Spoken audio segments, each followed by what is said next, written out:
জয়া অসম ছাত্ৰ-ছাত্ৰীসকল আজি আমি তোমালোকৰ কাৰণে লৈ আহিছোঁ হাফ ইয়াৰলি এক্সামৰ এখন ইংৰাজী কুৱেশ্যন পেপাৰ এই কুৱেশ্যন পেপাৰখন নিশ্চয় তোমালোকে ঘৰত এবাৰ হ'লেও প্ৰেক্টিছ নিশ্চয় কৰিবা কাৰণ এই প্ৰশ্ন কাকতখনৰ পৰা তোমালোকৰ এটা ধাৰণা বা তোমালোকে এটা আইডিয়া ল'ব পাৰিবা যে তোমালোকৰ হাফ ইয়াৰলি এক্সামত ইংৰাজী প্ৰশ্ন কেনেকুৱা আহে আৰু এই প্ৰশ্নখনৰ পৰা বহুতখিনি প্ৰশ্ন তোমালোকৰ হাফ ইয়াৰলি এক্সামত কমন পৰিব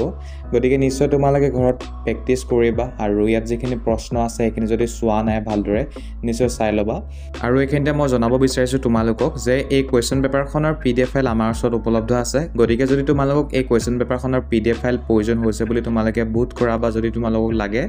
তেনলে তোমালোকে মোক WhatsAppত মেছেজ কৰিবা আৰু মোৰ WhatsApp নাম্বাৰটো তোমালোকে ভিডিঅ'টো শেষত দেখিবৰ কাৰণে পাবা আৰু এইখিনিতে জনাব বিচাৰিছোঁ এই কুৱেশ্যন পেপাৰখনৰ এটা কোড আছে যিটো হৈছে 90 গতিকে 90 বুলি তোমালোকে মেছেজ কৰিব লাগিব আৰু কিছুমান ডিটেইলছ তোমালোকক দিবৰ কাৰণে কোৱা হ'ব সেইখিনি দিয়াৰ পাছতে তোমালোকে এই কুৱেশ্যন পেপাৰখন WhatsAppত লাভ কৰিবা গতিকে মোৰ ভয়েস জেবিং ইমানটা সমাপ্ত কৰিছোঁ তোমালোকে ভিডিঅ'টো সম্পূৰ্ণৰূপে নিশ্চয় চাবা আৰু যিসকলক PDF লাগে তোমালোকে WhatsAppত মোক মেছেজ কৰা ভিডিঅ'টো চোৱাৰ কাৰণে ধন্যবাদ জয় অসম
আজি আমাৰ এই ভিডিঅ'টোৰ পৰা যদি তোমালোকে উপকৃত হোৱা তেনেহলে নিশ্চয় এটা লাইক কৰি দিবা আৰু যদি বৰ্তমান সময়লৈকে ডিটেইলছ অসমীয়া ইউটিউব চেনেলটি সাবস্ক্ৰাইব কৰা নাই প্ৰথমবাৰ চাই আছা নিশ্চয় চেনেলটি সাবস্ক্ৰাইব কৰাৰ পাছতে ওচৰতে অহা বেল আইকনটো ক্লিক কৰি তলৰ অল নটিফিকেশ্যন অপশ্যনটোত চুই দিবা যাতে নতুন ভিডিঅ' আপলোড কৰাৰ লগে লগে তোমালোকৰ ওচৰত নটিফিকেশ্যন যায় আৰু তোমালোকে ভিডিঅ' চাবলৈ পোৱা